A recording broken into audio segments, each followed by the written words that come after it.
in basic principle of extraction of element. Today we are going to start the fourth step of metallurgical processes. I have mentioned in metallurgical processes there are 5 steps involved. The first one was crushing and pulverization. Second step was ore dressing, beneficiation, ore enrichment or concentration. Yesterday we have discussed. Third step was conversion of concentrated ore into metal oxide. And I have mentioned the concentrated ore is converted into metal oxide due to the porous nature of the metal oxide. They can be easily reduced into crude metal. Today we are going to discuss about the last 2 steps of the metallurgical process, and the first one, the fourth step is reduction of metal oxide into crude metal. Reduction of metal oxide into crude metal. Reduction of metal oxide into crude metal.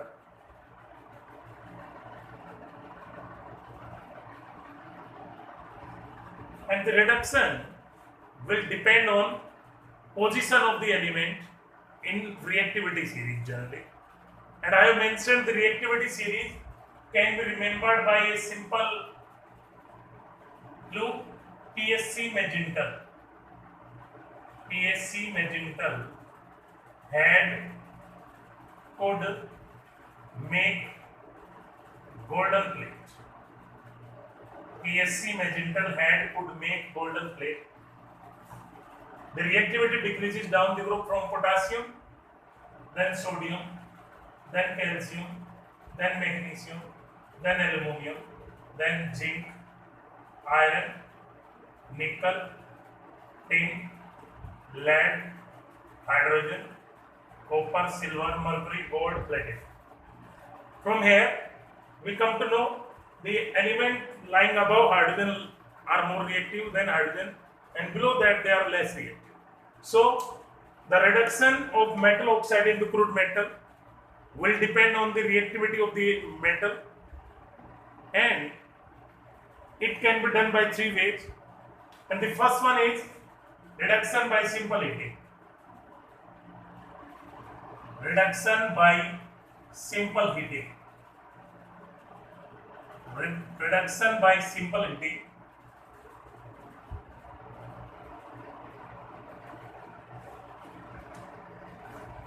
Here, the oxides of metal which are very less reactive. Oxides of metal which are very less reactive can be reduced by simple heating. For example, silver oxide is there, Ag2O. When it is heated, it will reduce into silver metal and oxygen gas is released. Same way, mercury oxide, 2 moles of Hg on heating gives 2 Hg plus O2 gas is released. Same way, PbO plus PbO on heating gives Pb plus PbO. Pb plus PbO2. Same way, Cu2O plus Cu2O on heating gives 2Cu plus 2 moles of CuO. And the last 2 reactions, they are example of auto reduction. They are example of auto reduction, or we can say that the disproportionation reaction. Here, the metal oxide is acting as a reducing agent itself. That's why it is known as auto reduction.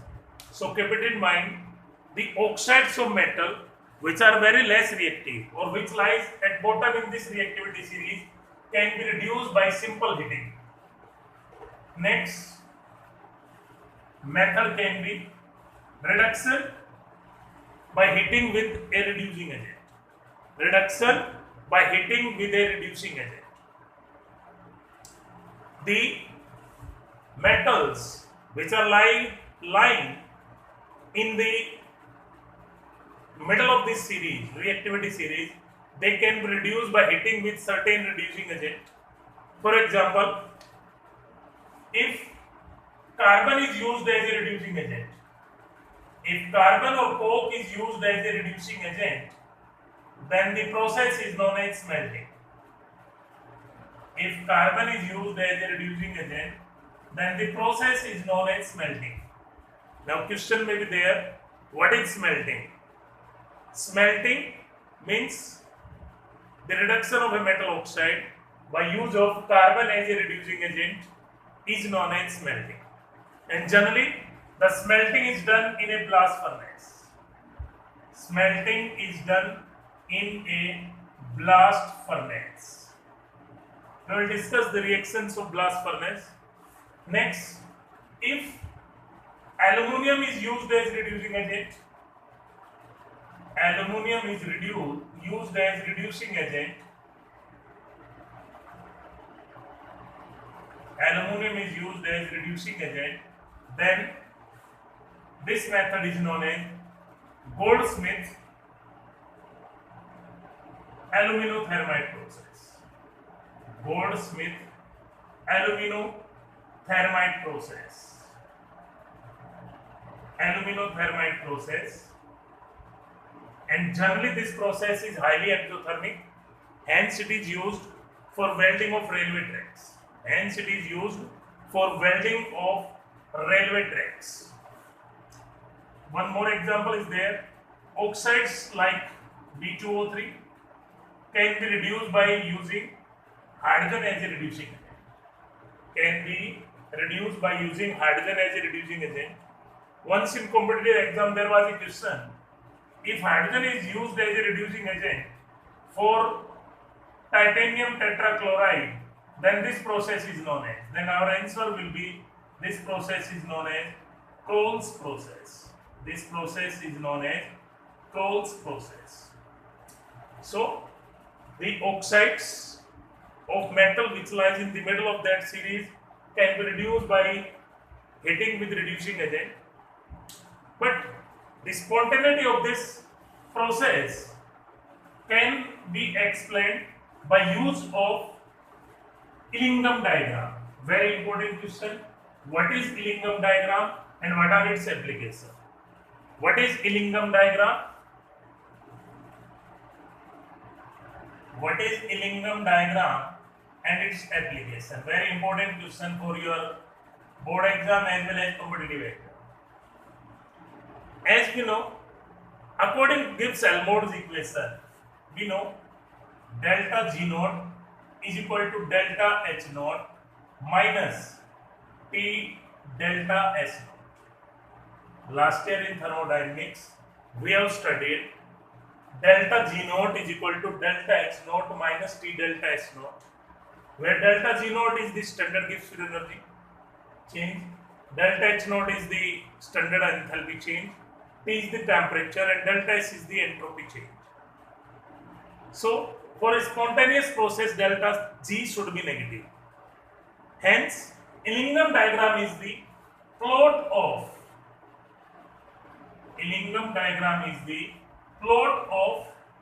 Gibbs free energy of formation for oxide or sulfide of the metal.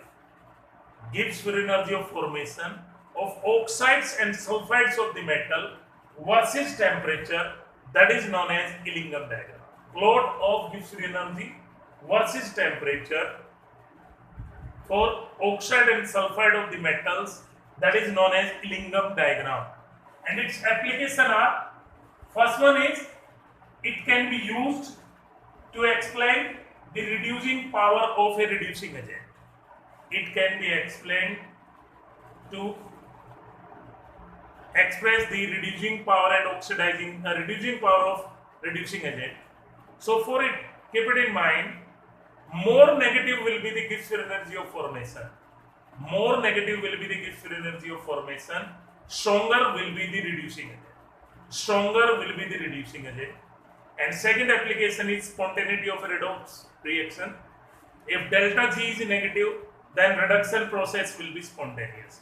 Delta G is negative, then reactions will be spontaneous. Generally, two questions are asked in your exams. Question may be there, up to a temperature of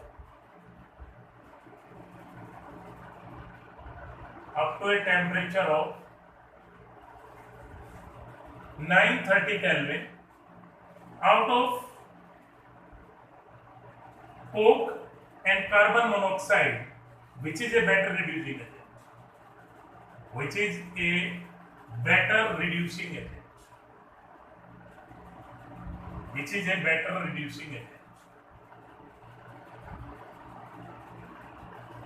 Then our answer will be carbon monoxide is a better reducing agent up to this temperature. Carbon monoxide is a better reducing agent than coke up to this temperature because the Gibbs energy of formation of carbon monoxide is more negative than Gibbs energy of formation of CO2. More negative than Gibbs energy of formation of CO2. Generally asked in your competitive exam. But after this temperature 930 Kelvin, the Gibbs energy of carbon monoxide become less negative than CO2. So after that temperature, coke is a better reducing agent. Next question may be, can aluminium reduce Cr2O3 as well as can chromium reduce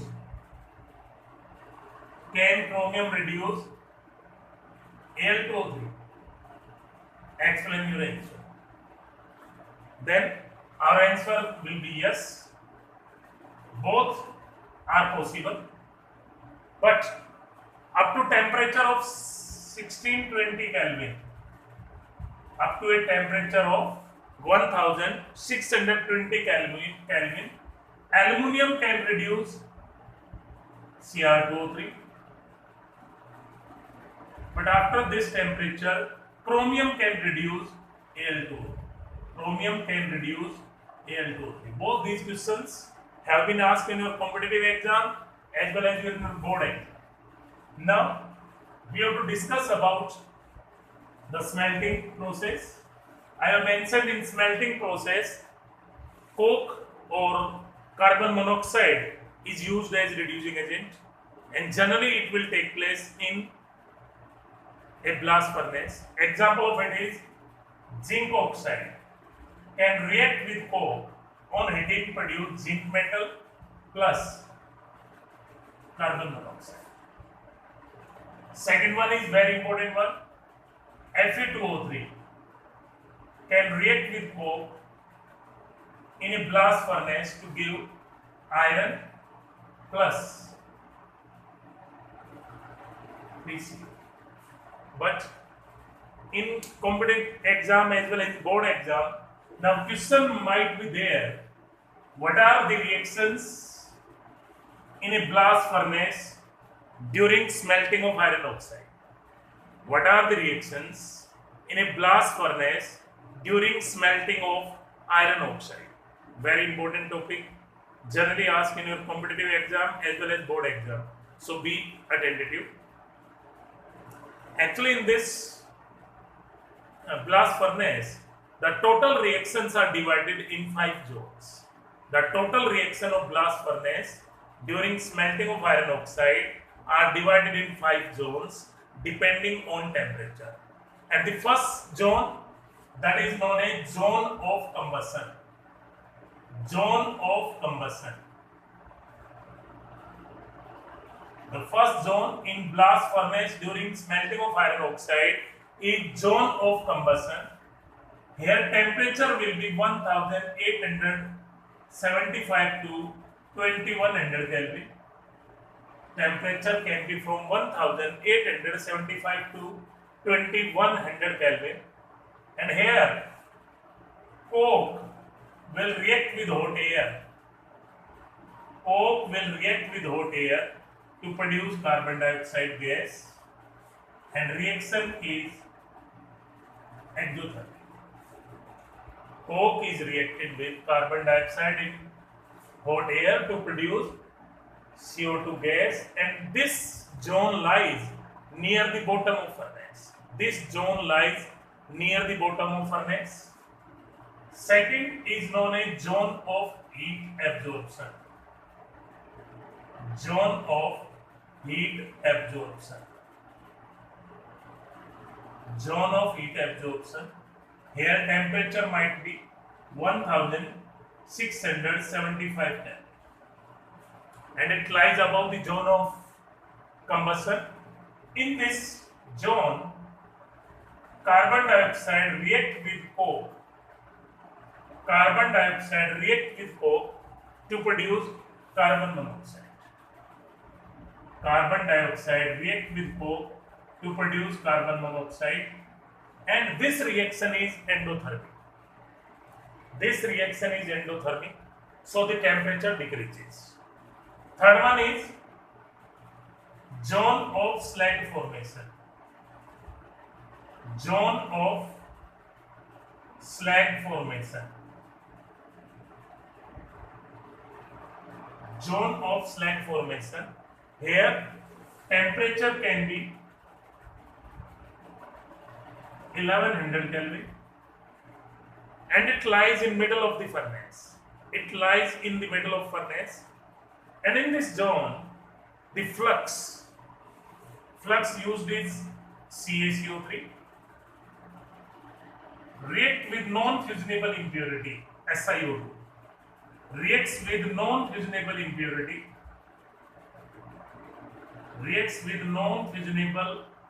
impurity, which is SiO2, to produce slag. And slag is calcium silicate, CaSiO2. Reactions will be, first of all, CaCO3 undergo thermal decomposition to produce CaO plus CO2, and CaO react with SiO2 to produce calcium silicate as a slag. Now question may be there, what is the slag? Then calcium silicate. What is the flux? Then that is calcium carbonate. What is the non-fusionable impurity? Then it will be SiO2. These questions can be in your IND exam or your competitive exam. Fourth zone will be zone of reduction. Fourth zone is known as zone of reduction, and it lies near the top of the furnace. Zone of reduction, and it lies near top of the furnace, and it has temperature 770 Kelvin. It has temperature 770 Kelvin, and here Fe2O3 reacts with carbon monoxide to form iron plus CO. Iron plus CO. And the last zone, that is known as zone of fusion. Zone of fusion. It has temperature 1775 Kelvin approximately. 1775 Kelvin temperature approximately, and it lies between zone of combustion and zone of heat absorption. It lies between zone of combustion and zone of heat absorption. Here, iron, which is in solid state, will produce liquid iron. Which is in solid state will produce liquid iron, and by this method the iron produced is known as cast iron. By this, the iron produced is known as cast iron, which comes in contact with air to have blistering on surface to get converted into pig iron. So the reactions of blast furnace is a very important topic for your competitive exam as well as board exam. I hope you have understand. Now we have to discuss about types of iron. Types of iron.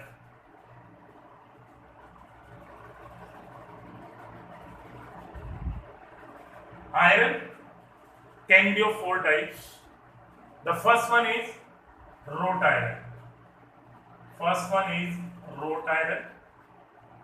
Second one is steel. Third one is cast iron, and fourth one is pig iron. Iron can be of four types depending on carbon content. The first one is wrought iron, second one is steel, third one is cast iron, and fourth one is pig iron. The question might be there, which is the best form of iron? The best form of iron is wrought iron. Best form of iron is wrought iron. Which is the worst form? Then that will be pig iron. Worst form is pig iron. Best form is wrought iron. Next question might be there. How can we convert cast iron into steel? How can we convert cast iron into steel? Then we can use the Bessemerization process. We can use Bessemerization process to convert cast iron into steel. And in this method, the molten cast iron is taken in a pear-shaped furnace, and air is blown, due to which carbon is converted into CO2 and get removed. Carbon is converted into CO2 and get removed.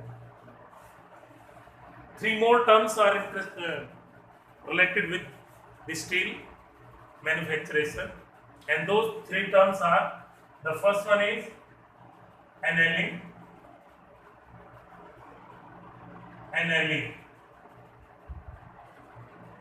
Second one is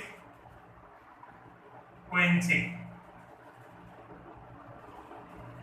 and third one is tempering. These are the engineering terms: annealing, quenching, tempering. Here, annealing I have explained in solid state chapter 2. Annealing means heating of steel up to red hot.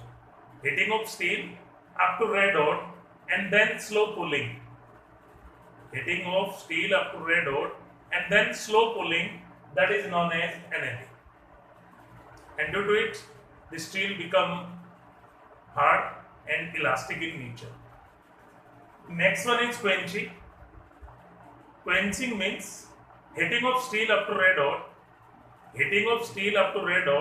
and then sudden cooling by putting in cold water. Heating of steel up to red hot and then sudden cooling by putting in cold water, that is known as quenching. And due to it, steel become brittle and non-elastic. And the next one is tempering. Tempering is done for the quenched steel. And in this method, the quenched steel is reheated up to red hot. Quenched steel is heated up to red hot and then it is slowly cooled by hammering. That is known as tempering, and it is used to increase the elasticity of quenched steel. Elasticity of quenched steel. Now we have to discuss about aluminothermite process or thermite process generally. One question is generally asked, what is use of thermite process? So, first of all, we have to know what is thermite mixer. Thermite mixer is Fe2O3 plus aluminium in a ratio 3:1. Fe2O3 plus aluminium in a ratio 3:1, and when it is heated, then we will get Al2O3 plus 2 moles of iron, and this process is highly exothermic, so it is used for welding of railway tracks. This process is highly exothermic, so it is used for welding of railway tracks. Next, method of reduction of metal oxide into crude metal, that is used for the metal which lies at top in the reactivity series, like magnesium, aluminium, alkali metal and alkaline earth metal. Because they are better reducing agent, hence their oxides or compounds can be reduced by electrolytic reduction method. They can be reduced by electrolytic reduction method. electrolytic reduction method. They can be reduced by electrolytic reduction method. Now, two questions are generally asked. The first one, why the aqueous salt of alkali metal and alkaline earth metal can never be used or electrolyzed for preparation of the metals? I am repeating, the aqueous salt of alkali metal and alkaline earth metal cannot be electrolyzed to give the metals. The reason is simple one. From reactivity series we come to know these metals are more reactive than hydrogen. These metals are more reactive than hydrogen. Hence, at cathode, we will get hydrogen gas instead of metals. We will get hydrogen gas instead of metals. So, here we have to use the fused salt of alkali metal and alkaline earth metal to get the metals. For example, sodium metal can be obtained by electrolysis of fused NaCl in presence of CaCl. Sodium metal can be obtained by electrolysis of fused NaCl but in presence of CaCl2. Now question might be there, what is the role of CaCl2 here? CaCl2 is used to lower the melting point of NaCl. CaCl2 is used to lower the melting point of NaCl. Next one is aluminum oxide. Alumina can be reduced by electrolytic reduction method, and that method is known as Hall-Héroult process. Hall-Héroult process. Alumina can be reduced into crude aluminum by Hall-Héroult process, and in this method molten alumina is electrolyzed. Molten alumina is electrolyzed by use of aluminum, by use of graphite electrodes. By use of graphite electrodes in presence of cryolite. As we know, formula of cryolite is Na3AlF6 and fluorspar. Formula of fluorspar is CF2. Al2O3 can be electrolyzed in presence of cryolite and fluorspar by use of graphite electrodes. Now question might be there, what is the role of graphite in Hall-Héroult process? So it is used as electrode. Second question is, what is the role of cryolite and fluorspar in Hall-Héroult process or electrolytic reduction of aluminum? Then answer is same. Here cryolite and fluorspar are added to increase the conductivity and decrease the melting point. Cryolite and fluorspar are added to increase the conductivity and decrease the melting point. Today's last topic we are going to discuss, that is very important one, and that is what is flux and what are its type. What is flux and what are its type? What is flux and what are its type? As in smelting of iron oxide as explained, flux is that substance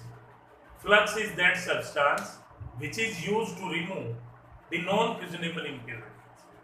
The substance which is used to remove the non-fusionable impurities, that is known as flux. And this flux can be further of three types. Flux can be of three types. The first one is basic flux.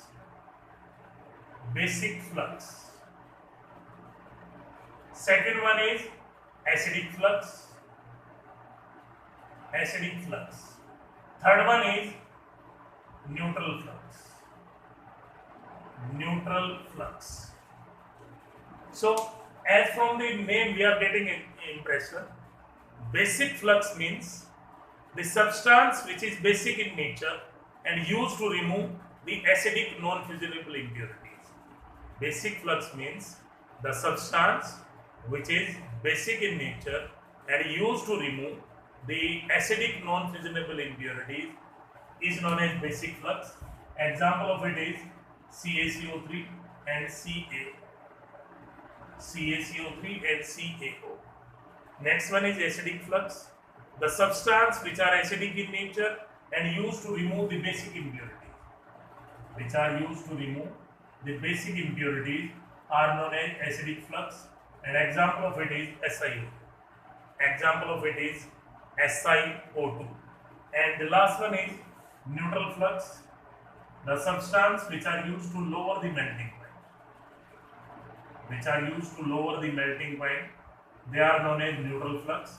And example of it are CaCl2 and Na3AlF6. CaCl2 and Na3AlF6. Next topic we are going to discuss, the last topic for today, and that is slag. Now question may be there, what do you mean by slag? Slag is the substance which are formed by combination of flux with non-fissionable impurity. Slag is the substance which is formed by combination of flux with non-fissionable impurity, that is known as slag. An example of it is during extraction of iron, the slag form is SiO3, CaSiO3, and during extraction of copper, the slag formed is FeSiO3. During iron, calcium silicate, and during copper, extraction of copper, iron silicate. One more thing, question may be there, what is Thomas slag? It is a phosphorus fertilizer having calcium silicate mixed with calcium phosphate. Calcium silicate mixed with calcium phosphate, and this mixture is known as Thomas slag. Now, with this, I will end today's lecture.